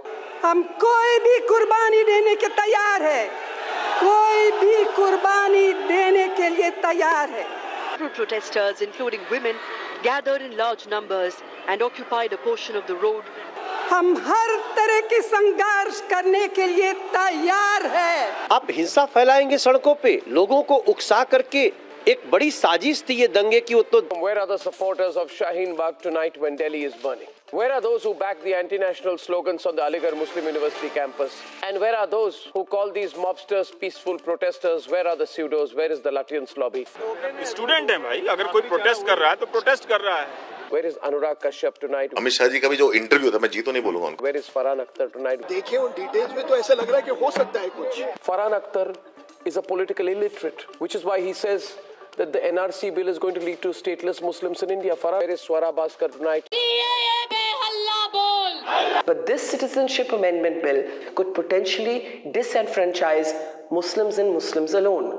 Now that acid is being thrown on CRPF Jawans, when the truth is that guns and petrol bombs are the language they are using.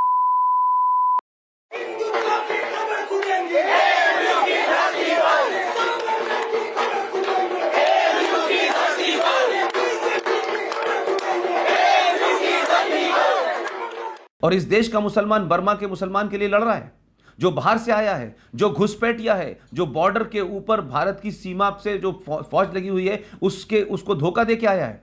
उसके लिए तो बॉम्बे के अंदर आज़ाद मैदान में आग लगाई जाती है कि उन्हें नागरिकता दो, उन्हें बसाओ। लेकिन अगर भारत में पाकिस्तान से, बांग्लादेश से जो एट्रोसिटीज हिंदू के साथ हो रही हैं, वो यहां लीगल डॉक्यूमेंट के साथ आया है, घुसपैठ करके नहीं आया। उसको बसाने के खिलाफ इस देश के अंदर लोग सड़कों पर बैठे हुए हैं, देश जलाने की बात करते हैं, देश तोड़ने की बात करते हैं। बड़े बड़े इंस्टीट्यूशन, कोई पीएचडी कर रहा है, कोई जेएनयू में पढ़ रहा है, वो कहता है कि साहब आसाम को, नॉर्थ ईस्ट को अलग कर दिया जाए, यहाँ मुसलमान महफूज नहीं है। पूरी दुनिया में जो मुसलमान हैं उसकी दूसरे नंबर की पॉपुलेशन भारत में रहती है। इसके बावजूद भी माइनॉरिटी कार्ड खेल करके इस देश को ताकतें तोड़ रही हैं। तो ये इस पे सवाल नहीं उठना चाहिए। जब इस पे आप सवाल उठाएंगे तो आप एंटी मुसलमान हैं, एंटी इस्लामिक हैं। ये नैरेटिव पूरे देश में है।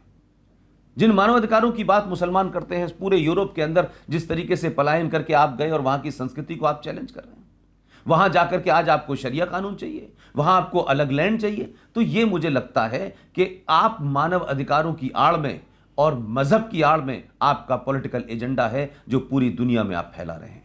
आप इस्लाम के नाम पे लोगों को डराते हैं, मारते हैं, काटते हैं और फिर वहाँ की सभ्यता को नष्ट करते हैं, वहाँ की मेजॉरिटी को नष्ट करते हैं, वहाँ की पूजा पद्धति के जितने भी उनके मंदिर या मस्जिद या गिरजाघर हैं उनको तोड़ते हैं। और उसके बाद में तब भी आपको ऐसा लगता है कि ये कार्ड चलेगा। लेकिन मुझे लगता है कि 70 सालों के बाद में बहुत सारी चीज़ें बदली हैं। और क्योंकि देश में ऐसी सरकारें आई हुई हैं, चाहे वो अमेरिका हो, चाहे वो ऑस्ट्रेलिया हो, जो ये मानती हैं कि उनको अपनी सिविलाइजेशन को प्रिजर्व करने का पूरा अधिकार है। उनकी सिविलाइजेशन के साथ जिसको रहना है वो रहे। अगर आप उस सिविलाइजेशन को नहीं मानेंगे, उस देश के कानून को नहीं मानेंगे, तो मुझे लगता है कि आप भी अपने घर में किसी ऐसे आदमी को नहीं बुलाएंगी जो आपके घर में भी आए और आपके घर को तोड़ फोड़ के रख दे और कहे कि नहीं मेरा तो मानना यह है। तो अगर उसका मानना है तो वो अपने घर में करे, वो आपके घर में नहीं करेगा। इस तरीके की ताकतों का इसलिए उभार हो रहा है कि आपने बहुत ज़्यादा अति कर दी है। और यही वजह है कि देश में आज हालात बिगड़ रहे हैं, क्लैश हो रहे हैं, झगड़े हो रहे हैं, क्योंकि आज 70 सालों से जो एक आदर्श, जो इनविजिबल सत्ता आपने इस देश में स्थापित कर ली थी, अब उस इनविजिबल सत्ता की ताकत धीरे धीरे कम हो रही है। संविधान से देश चल रहा है, पार्लियामेंट से देश चल रहा है। तो कुछ लोगों को सेलेक्टिव हैं, कभी संविधान अच्छा लगता है क्योंकि उनके फेवर में बात करता है, कभी संसद अच्छी लगती है, कभी संसद नहीं अच्छी लगती। तो कोई देश दुनिया में या कोई घर इस बात पे नहीं चलेगा कि क्या अच्छा है क्या बुरा है। उसमें कोई अगर संविधान है तो आपको संविधान के हिसाब से चलना होगा। इतने कठोर जीवन को जीने वाले लोग जिस किस तरीके से मुट्ठी भर 20-30-40 हज़ार बस निकल के भारत आ गए हैं, आज उनको नागरिकता मिलने जा रही है और लोग उसका विरोध कर रहे हैं। शर्म नहीं आती इन लोगों को? ऊपर से हमसे ये सवाल किया जा रहा है या सरकार से सवाल किया जा रहा है कि इस एक्ट में उस जिहादी का नाम, उसकी जाति का नाम क्यों नहीं लिखा, उस पाकिस्तानी जिहादी का जिसने हमारी बच्ची उठाई थी। आप शिकार और शिकारी को एक साथ रखना चाहते हो। हम लोग है विक्टिम वहाँ के। हमारी बच्ची उठाने वाले को नागरिकता बिल में नाम नहीं लिखा, आप ये कह करके दिखाना क्या चाहते हो? क्या विरोध करने वाले लोगों को शर्म नहीं आती? क्या उनकी आस्थाएं पाकिस्तान से जुड़ी हुई हैं? क्या पाकिस्तान के बहुसंख्यक समाज ने हमारी बच्चियां उठाई हैं, वो उन बहुसंख्यक समाज को झूठा शरणागत का आवरण पहनाकर भारत में क्यों लाना चाहते हैं? क्या उनको भारत की सुरक्षा की परवाह नहीं है? क्या उनको फ़र्क नहीं पड़ता इस बात से कि भारत सुरक्षित रहेगा कि नहीं रहेगा? वो उन जिहादियों को क्यों इम्पोर्ट करना चाहते हैं? यदि यहाँ बहने वाली गंगा मेरी और उन मुसलमान भाइयों की, दोनों की है जो भारत में रहते हैं, तो क्या उनको शर्म नहीं आती इस कानून का विरोध करते हुए? क्या उनको इस समझ में नहीं आता कि ये कानून नागरिकता देने के लिए, किसी का कुछ लेने के लिए नहीं है? क्या उनको शर्म नहीं आती कि जो निरीह लोग दिल्ली के कैंपों में पड़े हैं या जोधपुर की बस्तियों में पड़ रहे हैं बिना बिजली पानी के, क्योंकि वो पॉलिटिकल हॉस्टेज हैं, अपने ज़िलों से बाहर नहीं जा सकते, इसलिए किसी काम को करने के लायक नहीं है, किसी ढंग की जगह बस नहीं सकते। अगर उनको नागरिकता मिलेगी तो पूरे भारत में किसी भी खेत में जाके नौकरी कर लेंगे, अपने बच्चों को पाल लेंगे, बेटर अपॉर्चुनिटीज़ के लिए इन सड़ी हुई बस्तियों से बाहर निकल पाएंगे। तो इनका क्या बुरा हो जाएगा भाई? आपका क्या नुकसान होने वाला है भाई? जिस देश में 5-7 करोड़ घुसपैठिए सारी सरकारी सुविधाओं का लाभ ले रहे हैं, वहाँ पे निरीह 20, 30, 40, 50 हजार लोगों के नागरिक बनने से क्या फर्क पड़ जाएगा? हमारे प्रश्नों का उत्तर विरोध करने वाले व्यक्ति के पास कभी भी नहीं होता, क्योंकि उनको विरोध राजनीतिक कारणों से करना है। पर यह विषय तो बहुत मानवीय विषय है कि पूरी दुनिया के अंदर इस्लाम को लेकर के जो एक कंसेप्ट है कि इस्लाम में नेशन स्टेट का कंसेप्ट नहीं है, एक उम्मा का कंसेप्ट है। इसलिए मुसलमान कहीं भी हो, हिंदुस्तान का मुसलमान इजराइल के साथ में लड़ते हुए फलस्तीनी मुसलमान की चिंता करता है, हिंदुस्तान का मुसलमान निकारागुआ में क्या हो रहा है उसकी चिंता करता है, रूस में क्या हो रहा है उसकी चिंता करता है। लेकिन पॉलिटिकल एजेंडे के तहत हिंदुस्तान का मुसलमान चीन के अंदर मुसलमान के साथ क्या हो रहा है उसके लिए नहीं बोलता। पूरे देश का तालिबानाइजेशन हो गया है। बताइए कोई माइनॉरिटी वहाँ कैसे रह सकता है? पूरे देश के अंदर बड़े बड़े मदरसे खुल गए हैं, जिहादी तैयार किए जा रहे हैं, पूरी दुनिया को वो लोग जिहादी एक्सपोर्ट कर रहे हैं। ऐसी जिहाद को एक्सपोर्ट करने वाली फैक्ट्री में आज बात करते हैं इमरान खान रियासत मदीना बनाने की। रियासत मदीना के कंसेप्ट को समझिएगा। ऐसी रियासत मदीना का मतलब ऐसी रियासत है जहाँ पे कोई भी अक़लियत या माइनॉरिटी या नॉन मुस्लिम या गैर मुस्लिम के लिए कोई स्थान नहीं है। तो वो ऐसा देश बनाना चाहते हैं जहाँ हमारे लिए एक क्षण भी रहने की गुंजाइश न बचे। उनका माइंडसेट बिल्कुल क्लियर है, कंफ्यूज हम ही है। एक किताब है जो ये कहती थी कि सूरज दुनिया के चारों तरफ घूमता है, और एक साइंस ने यह कहा कि नहीं, जमीन दुनिया के चारों तरफ घूमती है। उसके ये कहने पे उस किताब के मानने वालों ने, क्योंकि किताब में ये लिखा था, उसकी हत्या कर दी। दूसरी एक किताब है जो 1400 साल पहले आई है, उसमें लिखा है जमीन चपटी है लेकिन गोल है।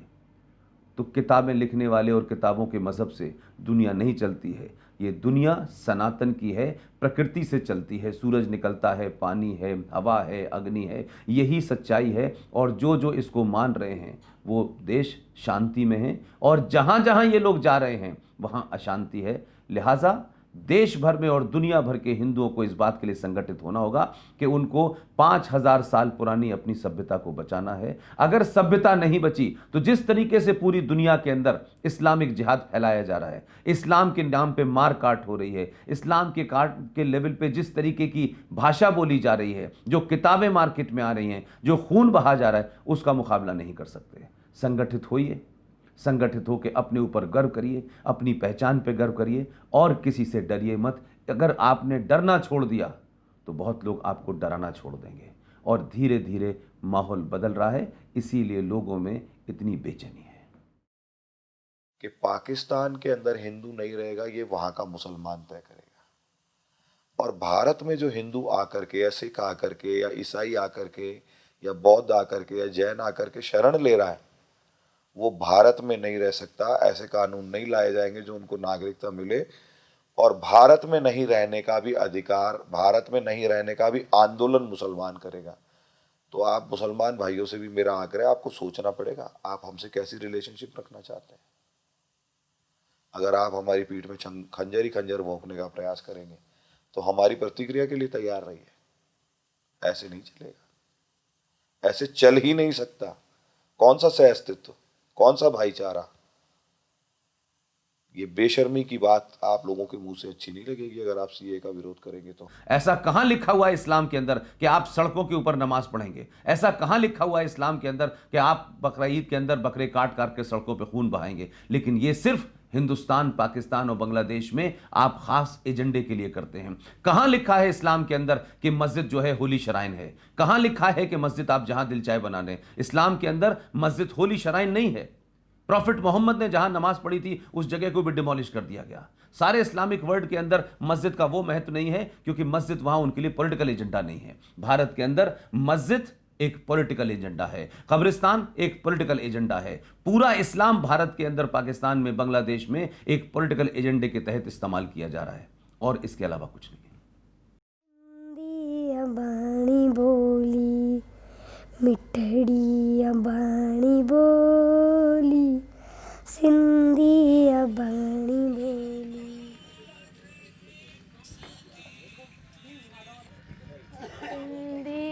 भाणी बोली मिठड़ी बाणी बोली, सिंधी बाणी बोली। मिठड़ी बाणी बोली तंहिंखे मां कीअं विसारियां जिंद जान ते वारियां जंहिंमें मिली मूंखे पींगे में माहुलोली सिंधी बाणी बोली मिठड़ी बाणी बोली सिंधी बाणी बोली।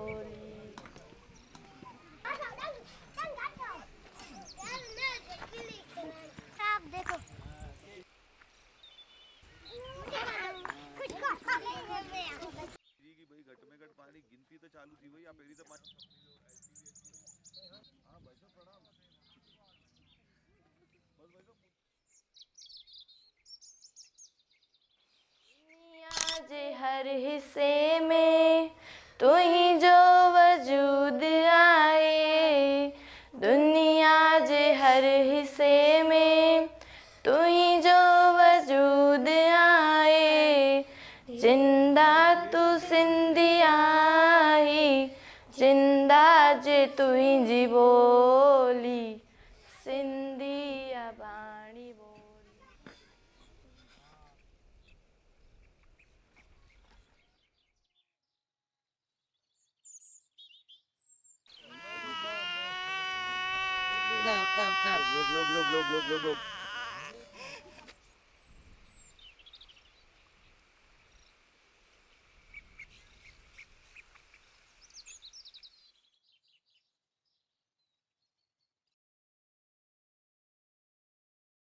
ये पूरी दुनिया की विडंबना है कि पूरे दुनिया के अंदर जब हम शब्द माइनॉरिटी का इस्तेमाल करते हैं तो या तो वो मुसलमान के लिए होता है या वो क्रिश्चियन के लिए होता है, लेकिन पूरी दुनिया की पॉपुलेशन में हिंदुओं का एक ही मुल्क है जहां हिंदू रहते हैं।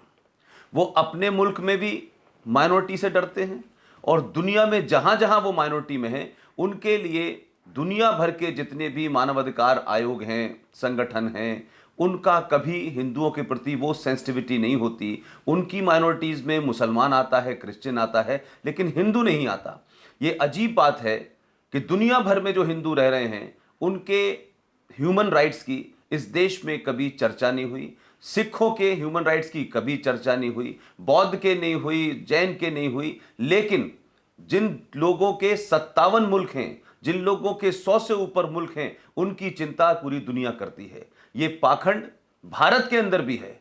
भारत की मेजॉरिटी में हिंदू है, लेकिन इसके बावजूद भी जहां जहां हिंदू माइनॉरिटी में है, चाहे वो जम्मू कश्मीर हो, चाहे वो नॉर्थ ईस्ट हो, चाहे पंजाब हो, उनके ह्यूमन राइट्स की बात भारत के अंदर भी नहीं उठती। मैं समझता हूं कि ये दुनिया का डबल स्टैंडर्ड है। आज देश भर में और दुनिया भर में जो छोटी छोटी माइनॉरिटीज़ हैं उसकी चिंता होनी चाहिए, और भारत के अंदर ख़ासतौर से जो एक हिंदू बहुसंख्यक समाज है उसकी सहिष्णुता, उसकी इंटॉलरेंस और उसके बारे में कभी चर्चा नहीं हुई। मैं समझता हूं कि आज दुनिया के अंदर और ख़ासतौर से भारत में, पाकिस्तान में, इस्लामिक देशों में दुनिया भर की छोटी छोटी माइनॉरिटीज़ के साथ जो अत्याचार हो रहा है उस पर भी दुनिया को ध्यान केंद्रित करना चाहिए।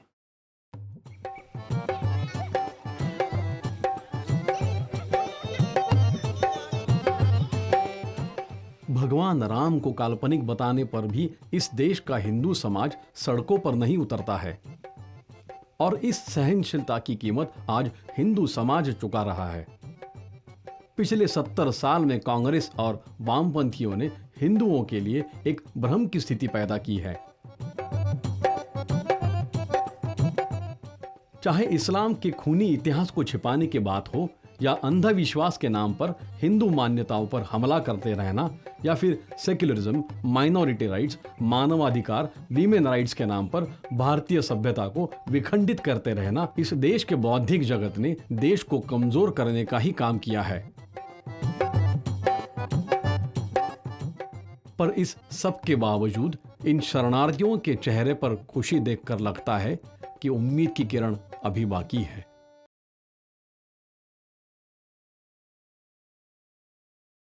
विपक्ष के लोग भ्रांति फैला रहे, लोगों को उकसा रहे, दंगे करा रहे हैं। सीए के माध्यम से किसी की नागरिकता नहीं जाने वाली। विशेषकर माइनॉरिटी और मुसलमान भाइयों बहनों को मैं आश्वस्त करना चाहता हूं, एक की भी नागरिकता नहीं जानी है। जो प्रताड़ित हुए हैं उनको नागरिकता देने का सवाल है। वो हमारे भाई है, हमारे बहन है, उनको नागरिकता मिलनी चाहिए। मोदी जी ने सीए को लाकर वो लाखों करोड़ों लोगों के मानव अधिकार का रक्षण करने का काम किया है। महात्मा गांधी, सरदार पटेल, मौलाना आजाद और जवाहरलाल नेहरू ने जो वचन दिया था वो वचन को पूर्ति करने का काम देश के प्रधानमंत्री नरेंद्र मोदी ने किया है।